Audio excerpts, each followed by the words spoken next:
Hoje a gente vai falar, vocês lembram das 4 classes das moléculas que nós íamos estudar? Iríamos estudar os carboidratos, se vocês lembrarem, ok? Os carboidratos. A gente iria estudar os lipídios, nós íamos estudar os nucleotídeos e nós íamos estudar as proteínas. Essa eram as 4 grandes moléculas orgânicas que nós vamos estudar. E hoje nós vamos começar estudando uma delas, que é justamente as proteínas. E por que as proteínas? Porque as proteínas, pessoal, talvez sejam as mais relevantes no curso de bioquímica. Porque na semana que vem vocês vão ver que praticamente tudo que vocês pensarem, tudo que vocês pensarem quando forem falar de seres vivos, vai envolver proteínas, ok? De uma maneira direta ou indireta. Mas as proteínas são moléculas muito importantes para que a gente entenda a bioquímica. Então, a primeira pergunta é, o que é uma proteína, né? Como é que a gente pode definir o que é uma proteína? As proteínas, elas nada mais são do que vários aminoácidos, um ao lado do outro. É isso, é só isso. Proteínas são polímeros de aminoácidos. Falem para mim, eu sei que é uma pergunta sofisticada, mas vocês são sofisticados o suficiente. Quais grupos funcionais vocês acham que forma um aminoácido? Ó, tentem.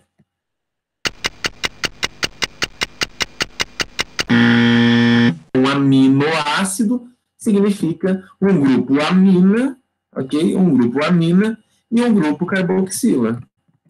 Vocês vão colocar um grupo amina de um lado. Nesse grupo amina vai ter um carbono, porque é um composto orgânico. Esse carbono a gente chama de alfa, carbono alfa, ligado a um hidrogênio e ligado a uma carboxila. Um grupo amina ligado a um carbono ligado a uma carboxila.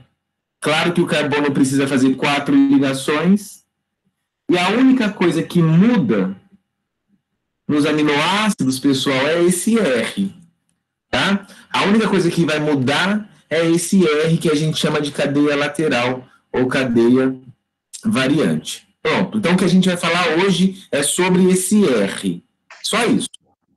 Sempre que um carbono estiver ligado a 4 caras diferentes, existe uma propriedade que a gente chamava de estereoisomeria. Lembram disso, mais ou menos? Só ouvi falar. O L e o D, lembram? E para a gente não importa muito. Para nós, aqui nesse curso, não importa muito. Mas para a célula é fundamental. A célula diferencia entre o L e o D. Se no lugar desse R tiver um outro cara que seja diferente disso, que seja diferente disso, que seja diferente disso, sei lá, no lugar do R, eu vou colocar, por exemplo, um grupo metil, ó.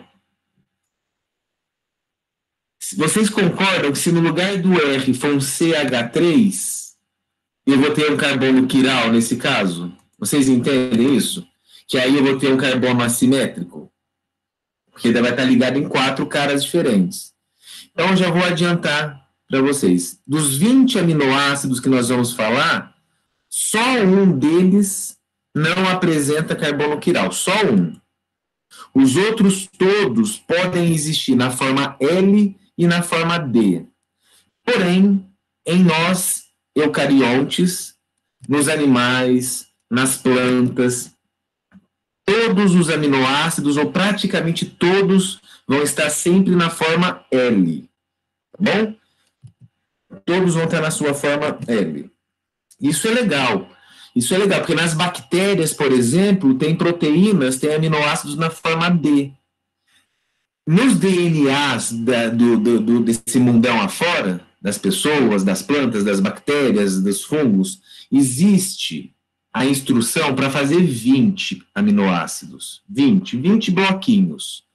Só que descrito na literatura já tem descrito muito mais do que 100 mil proteínas. Muito mais. Então, a primeira pergunta que eu faço para vocês é: como que eu posso, usando só 20 bloquinhos, fazer mais de 300 mil coisas diferentes?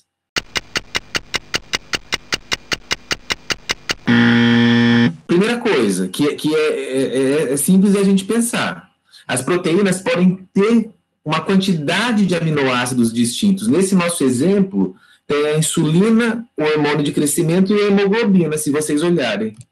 São 3 proteínas muito diferentes. Uma tem 51, o outro tem 191 e a outra tem 547 aminoácidos. Pronto. Eu não preciso, mas eu vou dizer. É claro, pessoal, que os aminoácidos se repetem aqui, né? Eu vou criar 2 proteínas agora. 2.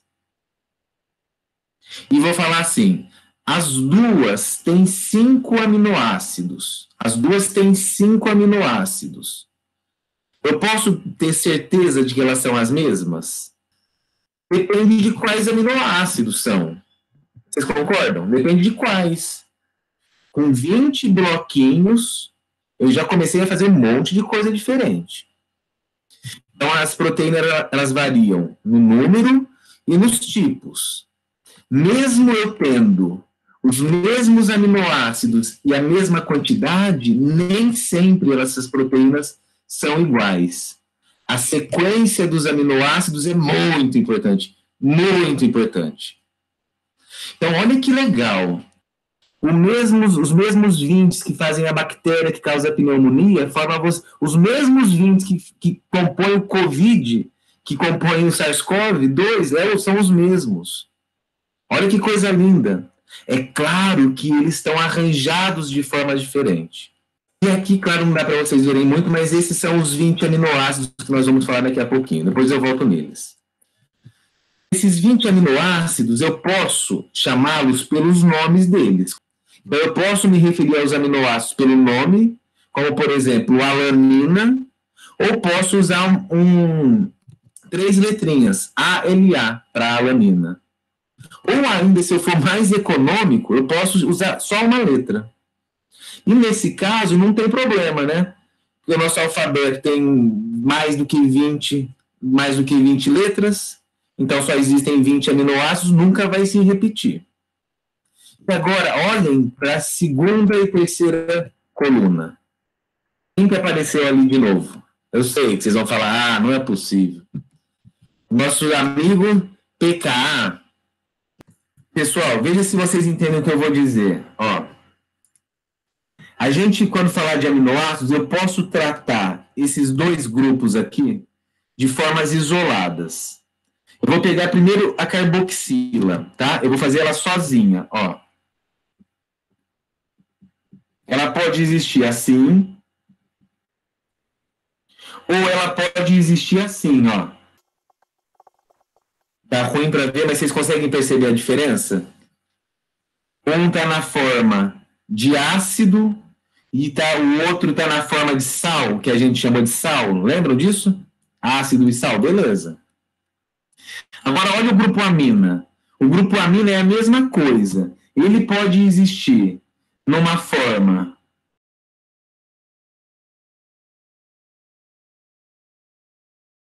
precisa ficar claro para vocês, cabeções, o seguinte, olha, os aminoácidos, eles têm no mínimo 2 grupos que podem ou não estar ionizados, ok? Eles têm o grupo amina e o grupo carboxila, que pode estar ou não na forma ácido, que a gente pode chamar ácido. Ó, essa é a forma ácido do grupo amina. Por que eu sei que essa é a forma ácido? Ora, porque ela pode doar um hidrogênio. A gente não disse que ácido é quem doa hidrogênio? Quem doa próton?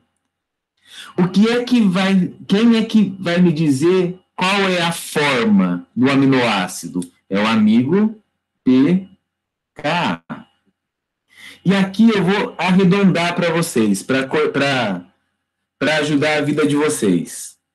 As carboxilas nos aminoácidos, o pKa está ao redor de 2, tá? Ao redor de 2. O pKa dos grupos amina é ao redor de 9, 10. Vamos por 9. Reparem que na terceira coluna está lá, pK da carboxila. Olha, o valor está todo ao redor de 2. É 1,8, 2,35.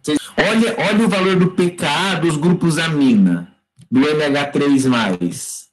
Ao redor de 9, 10. Então, a pergunta aqui é, na minha célula, dentro de mim, dentro do meu corpo, qual é o pH?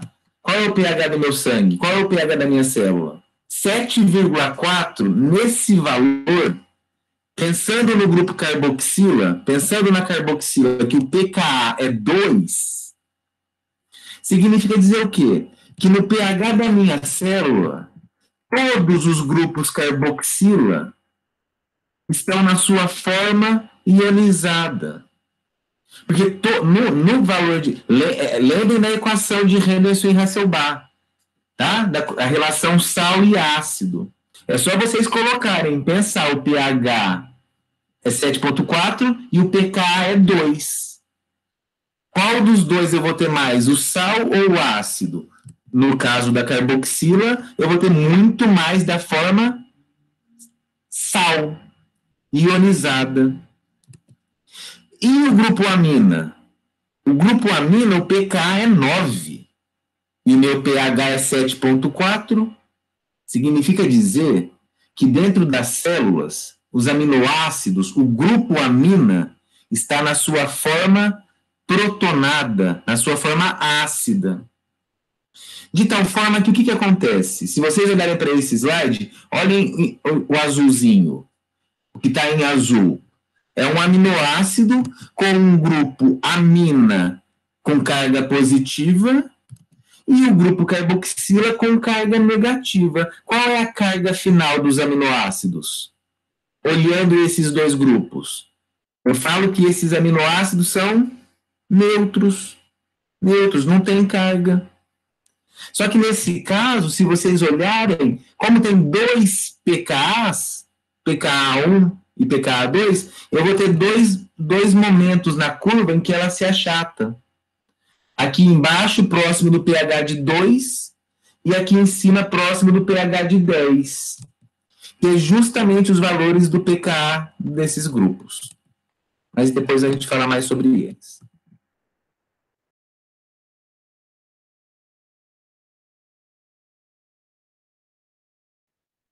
E agora, para a gente acabar, eu queria falar com vocês o seguinte. Como é que a gente vai classificar esses caras? Tá bom? Como que nós vamos classificá-los, os aminoácidos? E aqui, pessoal, vai do gosto do freguês. Vocês escolhem. A gente pode classificar os aminoácidos levando em conta onde eles aparecem, a ocorrência deles. Então, por exemplo, existem aminoácidos que vão aparecer nas proteínas, que são aqueles 20.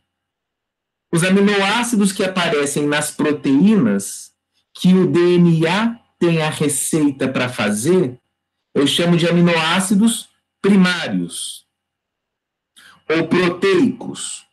Muito difícil lembrar que aminoácidos proteicos são os que formam as proteínas. Eu tenho aminoácidos que não têm a receita deles no DNA. Eles são feitos a partir daqueles proteicos. Ok? E por isso eu chamo eles de derivados dos proteicos. E esse é um exemplo clássico, ó. Eu tenho 2 cisteínas. Cisteínas são aminoácidos primários, proteicos. Mas reparem, 2 cisteínas se juntaram e formou um terceiro aminoácido chamado cistina. Olha só esses caras aí. A prolina é um aminoácido proteico, ponto. O DNA tem a receita para fazê-la. Mas depois que eu fiz a prolina, eu vou lá no carbono 4 e coloco uma hidroxila. E aí eu formo hidroxi prolina. Um outro exemplo, eu pego o glutamato. O glutamato é um aminoácido proteico, o glutamato. Aí eu vou lá e coloco uma carboxila no glutamato. Ele vira carboxiglutamato. Olha esses caras. Vocês já ouviram falar? Dopamina, histamina, adrenalina. A adrenalina é uma amina derivada de aminoácidos. Veja que bacana. Com as mesmas 20 pecinhas, agora eu não estou fazendo proteínas, eu estou fazendo compostos distintos. E existem aqueles que não são proteicos. Aminoácidos que não aparecem nas proteínas, não são derivados dos aminoácidos diretamente, mas têm papéis importantes que nós vamos falar ao longo desse curso. Como, por exemplo, a ornitina e a citrulina, mas que agora vocês não precisam de se preocupar. Agora, essa classificação eu queria que vocês lembrassem, ó. Nós vamos classificar esses caras levando em conta o radical, o R, levando em conta esse cara aqui, ó, tá? Levando em conta a cadeia lateral. Então vamos lá, vejam. Existem 7 aminoácidos que eu vou dizer assim. Esses 7 aminoácidos, se vocês olharem, a cadeia lateral, reparem que as cadeias, elas não são aromáticas. Alifático significa de cadeia aberta, tá? De cadeia aberta. E eles são todos apolares. Isso é legal. Se vocês notarem, nas cadeias laterais não dá para fazer ponte de hidrogênio. Depois vocês vão pensar nisso, tá? São todos apolares, hidrofóbicos. Olha esses 3. Olha esses 3 bonitões. São diferentes. Eles continuam sendo apolares. Continuam não gostando de água. Porém, agora, a cadeia lateral é gorda, é grandona, é volumosa, ocupa muito espaço. Fenilalanina, tirosina e triptofano. Vocês enxergam isso? Que comparado com a glicina, por exemplo, eles ocupam muito mais espaço. A hora que eles sentam no ônibus, olhem aqui, ó, olhem a glicina. A glicina chega no ônibus, ela senta, ela ocupa um lugarzinho só, fica quietinha.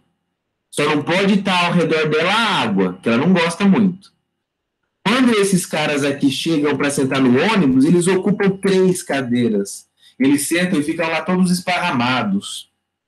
E também não gostam de água. Olha esses caras agora. Olha que legal. Serina, treonina, cisteína, asparagina e glutamina. Todo mundo enxerga por que esses caras são polares.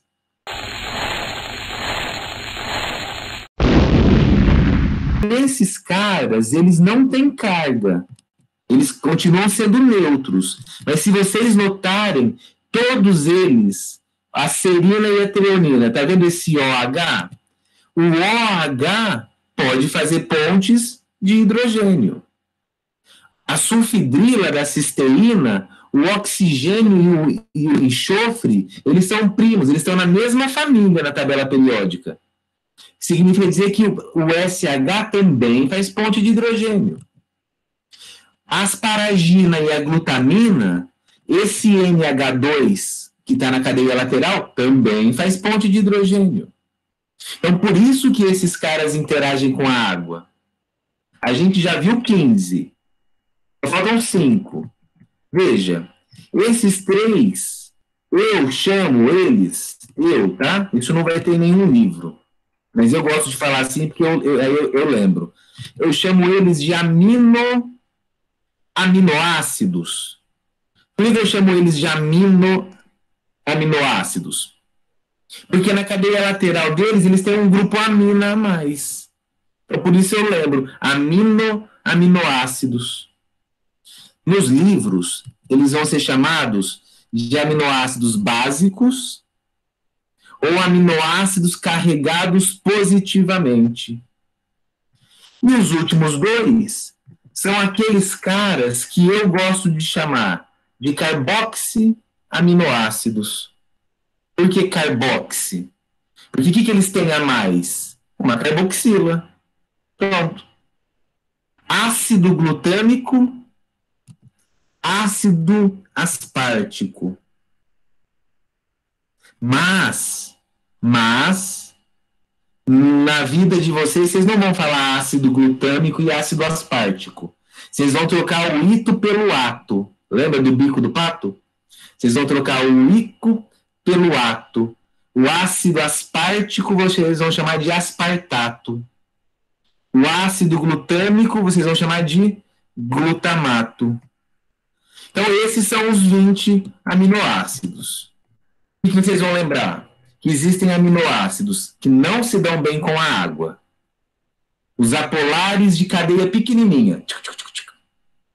Existem aminoácidos que não gostam de água, de cadeia volumosa. Existem aminoácidos que não têm carga, porém são polares. E existem aminoácidos com carga positiva e com carga negativa.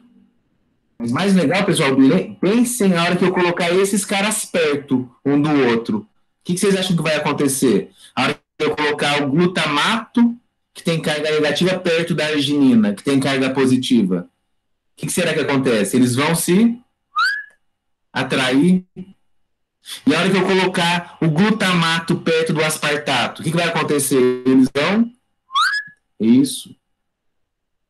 E a última maneira de classificá-los é levando em consideração a síntese dos aminoácidos.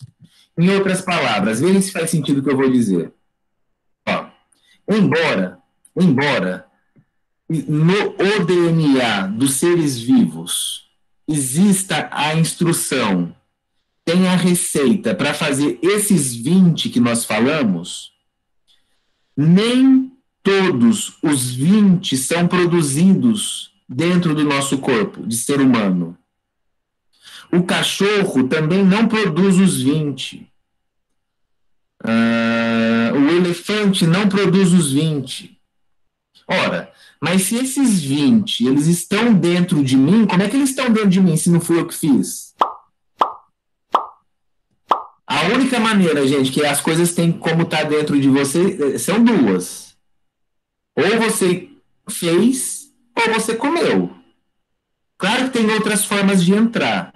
Algumas mais dolorosas, outras menos. Mas se está dentro de você, de alguma forma, ele chegou até aí. Então, a gente vai dizer assim, ó. Existem aminoácidos que o meu corpo faz. As minhas células fazem. Então, se as minhas células fazem, eu preciso de comer esses caras, se as minhas células fazem? Necessariamente não. Necessariamente não. Então eu vou dizer que eles são não essenciais. Eles são naturais. Não é essencial que eu coma. Não é essencial. Por que não? Porque se eu não comer, a minha célula faz. A minha célula pega a glicose e transforma em alanina, por exemplo. Agora, existem outros que estão aqui escritos, a histidina, a isoleucina, a leucina. Esses aminoácidos, eu, ser humano, não sei fazer. As minhas células não sabem montar esses caras. Ora, se não sabem montar esses caras, eu preciso comê-los. É essencial que eu coma. Porque se eu não comer, eles não vão aparecer dentro de mim. Se eles não aparecem dentro de mim, eu tenho falta deles.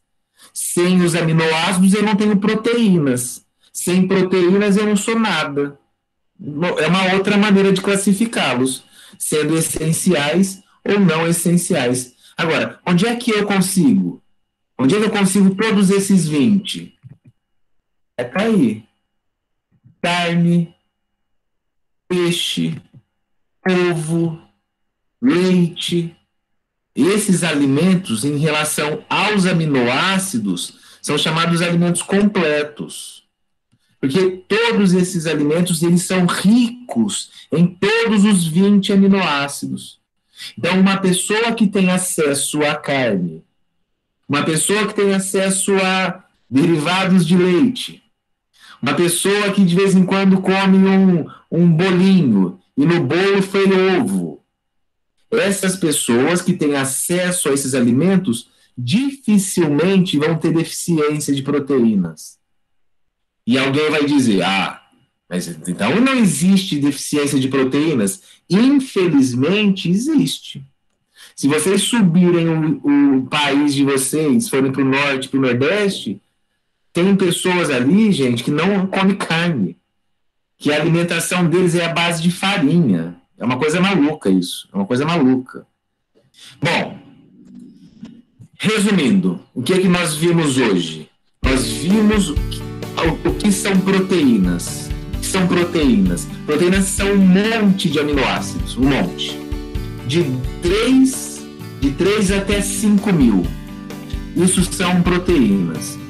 Quais aminoácidos formam as proteínas? 20. Desses 20, alguns eu faço e são naturais, não essenciais. Outros é essencial que eu coma. São essenciais. Como que eu classifico esses 20? Eu olho para a cadeia lateral. Olhando para a cadeia lateral, eu vou ver que tem aminoácidos de cadeia pequenininha, que não gostam de água. De cadeia grandona, que não gostam de água. De cadeias pequenas, polares. E existem aqueles que têm carga positiva e carga negativa. E para finalizar, não se esqueçam pensem que se eu estou falando da carboxila e do grupo amina, eu estou falando de ácidos e sais. Se eu estou falando de ácidos e sais, significa que esses caras podem dissociar. Se podem dissociar, eu preciso pensar no pKa. Mas eu preciso fazer contas? Não. Eu só preciso lembrar qual é a relação que vocês estão craques. Lá na equação de Henderson e Hasselbalch. Quando tem mais sal do que ácido, quando tem mais ácido do que sal. E aí vocês peguem um vídeo da nosso último encontro, que lá a gente falou, tá? Para quem tiver com dúvidas. Então tá bom. Muito obrigado pelo tempo despendido. Eu encontro vocês semana que vem. Um abraço.